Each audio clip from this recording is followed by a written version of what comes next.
Septembre 2022, je suis employé en alternance dans une célèbre banque française. Tout se passe bien, je suis en plein cœur de Paris, je suis payé 1700 € par mois, et pour un alternant, je suis bien content de ce que je gagne. La fin du mois approche et on arrive pas loin de la fin de mon contrat. Et je vais te l'avouer, mon CV il commence à être pas mal. Alors je me dis avec ce CV, pourquoi pas partir en Suisse, toucher un beau salaire, commencer à économiser, investir dans l'immobilier et devenir millionnaire pour faire le tour du monde et enfin profiter de la vie. Ça y est, j'avais mon plan en tête, il me restait plus qu'à l'exécuter, et comme je rêvais de voyager, partir en Suisse ça me plaisait bien. Alors pour prendre de l'avance, très vite je commence à postuler dans des boîtes prestigieuses en Suisse, mais très vite je me rends compte qu'il n'y a aucune annonce qui correspond à mon profil. Les jours passent et les seuls mails que j'envoie, ils finissent sans réponse. La fin arrive et je commence à prendre peur, je me dis mais je vais rien trouver finalement, et c'est là où je vais tomber sur une annonce qui est juste folle. La promesse du job, c'était un job bien rémunéré dans une célèbre entreprise de développement personnel, tu pouvais travailler d'où tu veux, on te fournissait un Mac et tu t'organisais comme tu voulais pour tes horaires. Seul problème du poste, c'est que j'avais pas les compétences exactes pour postuler. Mais bon, je me dis on sait jamais, je vais quand même postuler. Donc j'attends, les jours passent,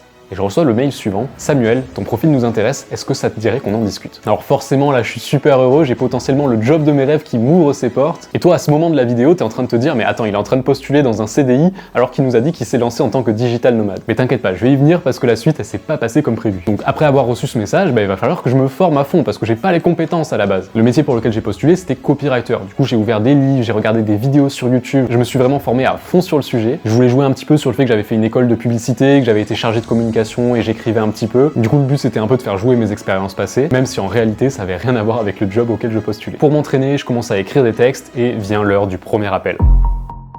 Je raccroche et j'ai un super pressentiment. Une semaine après, je reçois un second appel et je suis accepté pour la deuxième étape. Pour cette deuxième étape, il fallait que je réalise un test de copywriting, je l'envoie et je suis accepté pour la troisième étape. Là, à ce moment-là, je suis comme un fou, je me dis, je suis en train de gravir les étapes petit à petit, je suis vraiment tout proche de mon but. Le troisième appel arrive et là, le manager me dit clairement, désolé, on va pas pouvoir continuer ensemble parce qu'on cherche des personnes avec plus d'expérience. Bien sûr, pour me rassurer, il m'a dit que j'étais quelqu'un de proactif, que j'étais hyper motivé et que ça faisait plaisir de voir des profils comme ça et qu'il garderait mon nom pour des prochains postes. Bon, tu t'en doutes, à ce moment-là, je suis dégoûté. Tu dis, mais c'est au bout du troisième appel qu'il se rend compte que j'ai pas d'expérience, c'est pas possible, tu vois, genre il aurait pu le voir avant. Bref, j'avais totalement la haine. Mais j'ai retenu une leçon qu'un grand sage a dit un jour. Si tu as des compétences, pourquoi ne pas te lancer en freelance, être libre et proposer tes services à d'autres entreprises? Alors finalement, avant la fin de mon contrat, je décide de m'inscrire en tant qu'auto-entrepreneur auprès de l'INPI. En juste un mois, j'ai posé ma lettre de résiliation pour quitter Paris, je trouve mon premier client en m'inscrivant sur Malte, et on part avec ma copine dans le sud de la France, dans notre premier Airbnb en mode digital nomade. Très vite, on poursuit avec l'Alsace, l'Angleterre, le Portugal, la Croatie, et tout ça en travaillant depuis mon ordinateur. Et tu vois, finalement, la transition, elle s'est faite ultra rapidement entre le moment où je suis en alternance, où je postule pour un CDI,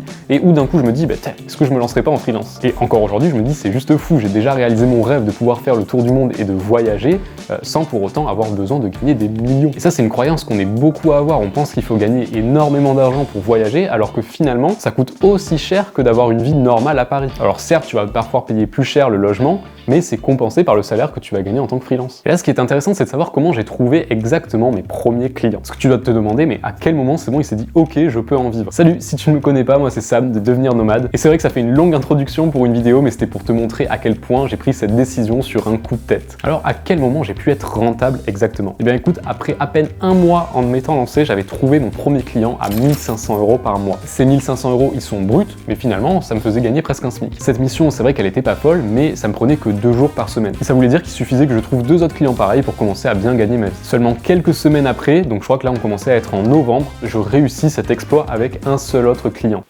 Bon, on va changer un petit peu d'angle parce que j'avais le soleil en plein dans la tête, mais ça sera très sympa aussi. Du coup, ce que j'ai fait, c'est que je me suis inscrit sur la plateforme Malte. C'est pas de la pub que je leur fais, c'est juste qu'il y a beaucoup de formateurs en ligne qui disent ne vous inscrivez pas sur Malte, ça rend feignant, c'est pas bien pour se lancer à son compte, mais c'est ce que j'ai fait et vraiment, c'est ça qui m'a rapporté le plus de clients aujourd'hui. Malte, qu'est-ce que c'est? C'est tout simplement une plateforme qui met en relation des freelances et des clients. Tu vas t'inscrire sur cette plateforme, des clients vont venir te contacter en fonction des compétences qu'ils recherchent et une fois la mise en relation faite, Malte va prendre des petites commissions dessus. C'est pour ça qu'il y en a beaucoup qui n'aiment pas cette plateforme parce que ils vont te prendre un peu d'argent au début, mais plus tu es fidèle à la plateforme, plus ils te mettent en avant et moins tu vas payer de commissions ensuite. Et puis bon, payer des taxes pour que toi tu sois tranquille dans ton fauteuil et que tu aies des clients qui viennent tout seuls, moi je pense que ça vaut largement le coup. Bien sûr, pour être visible, j'ai dû optimiser mon profil à fond, c'est-à-dire que je regardais les meilleurs profils dans mon domaine, qu'est-ce qu'ils avaient mis comme mots-clés, quels tarifs ils mettaient. J'ai essayé de copier un petit peu en me rajoutant moi mes expertises et c'est comme ça que petit à petit j'ai pu me placer dans les premiers résultats de recherche. D'ailleurs, si t'en veux une vidéo complète, n'hésite pas à me dire si ça t'intéresse en commentaire. Tu peux aussi retrouver le lien de mon ebook en commentaire, il est totalement gratuit et tu auras un mini tutoriel pour optimiser ton profil. Donc en résumé, pendant un mois, je galère à trouver mon premier job, un mois après, je me lance en freelance et un mois après, j'arrive enfin à en vivre. Mais du coup, la notion de digital nomade, c'est surtout le voyage. Alors comment j'ai commencé à faire pour voyager? Eh bien, tu vas peut-être être déçu, mais il n'y a pas eu d'astuce miracle. J'ai juste osé quitter Paris. J'ai résilié mon appartement, c'est-à-dire que j'avais plus de logement, j'ai mis toutes mes affaires chez mes parents. Et à Paris, mon loyer, je le payais environ 1300 €. On était en couple, donc on divisait ce prix par deux. Et finalement, avec cette somme, tu peux voyager dans beaucoup de pays. Sauf que petit à petit, je me suis quand même rendu compte que c'était cher de payer des Airbnb tout le temps,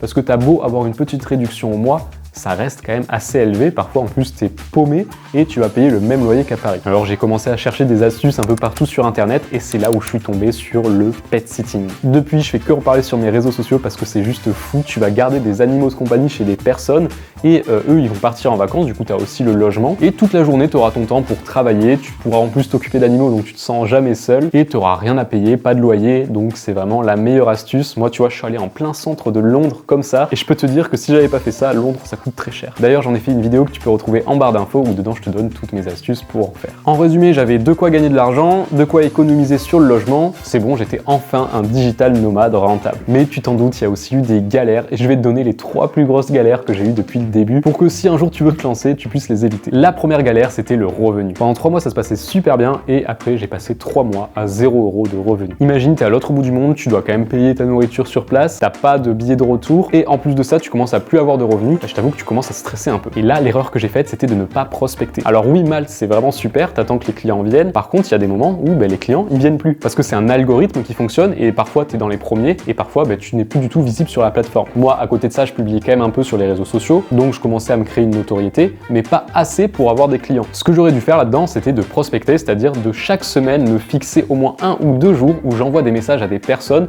pour échanger un peu avec eux et leur montrer mes services. Bon, plus la vidéo avance, plus ça va ressembler à rien, il y a vraiment le soleil en plein dans la figure, mais bon, ça va le faire. La deuxième erreur que j'ai faite, c'était de m'épuiser à voyager. Au début, je faisais une semaine, une destination, c'est-à-dire que je bougeais vraiment tous les week-ends, j'avais pas de moment de pause, et ça, je te dis que sur le long terme, c'est vraiment pas viable. C'est bien quand t'es en vacances, que tu fais un road trip, mais quand tu travailles à côté, c'est très compliqué pour le moral. Du coup, maintenant, ce que j'ai décidé de faire, c'est de faire au moins 2 à 3 semaines minimum dans le lieu où je me pose, et je vais me fixer des horaires, c'est-à-dire que du lundi au vendredi, je vais travailler d'environ 8h à 17h, des fois c'est plus, des fois c'est moins, et les soirs ou les après-midi je vais aller visiter, et pareil les week-ends je me les garde pour des visites. C'est ce que j'ai fait quand je suis parti au Japon, en Thaïlande, à Bali, je suis resté à chaque fois 2 mois dans les pays, parce que déjà de 1 ça te permet de voir beaucoup plus la culture locale en restant aussi longtemps, et en plus de ça tu t'épuises moins, tu as le temps de rencontrer du monde, de créer des relations, et c'est beaucoup plus satisfaisant que de consommer le voyage. Et enfin la troisième galère, bon c'est pas vraiment une galère, c'est plus moi qui adore faire plein de choses en même temps, et du coup je commençais à m'éparpiller, je voulais faire du copywriting, je voulais aussi faire de la vidéo, j'avais envie de me lancer dans d'autres projets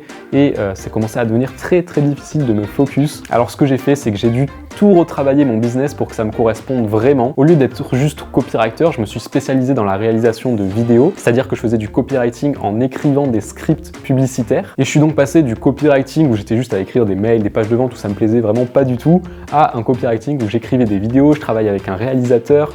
Et là, c'était des projets qui me parlaient beaucoup plus. Et à côté de ça, j'avais mon petit projet que je suis en train de faire actuellement où je t'aide à devenir nomade. Et ça, c'était vraiment le business parfait pour moi. Du coup, oui, j'ai eu des moments de doute et tu vas sûrement passer par là si un jour tu as envie de te lancer. Mais ça fait partie du jeu. Faut pas hésiter à se remettre un peu en question, savoir qu'est-ce que tu veux faire réellement. Parce que c'est seulement quand tu auras trouvé ce que tu aimes vraiment faire que tu pourras être efficace et pouvoir enfin vivre de quelque chose qui te plaît. Voilà, donc si toi aussi tu rêves de te lancer en tant que digital nomade, que tu as plein de croyances limitantes, que tu te dis c'est pas fait pour moi, j'ai envie d'attendre encore un peu, j'espère que cette vidéo elle t'aura débloqué un petit peu là-dessus. Sinon, n'hésite pas à m'écrire en commentaire les doutes que tu peux avoir, j'essaierai d'y répondre au mieux. Et moi je te dis à très bientôt pour une prochaine vidéo.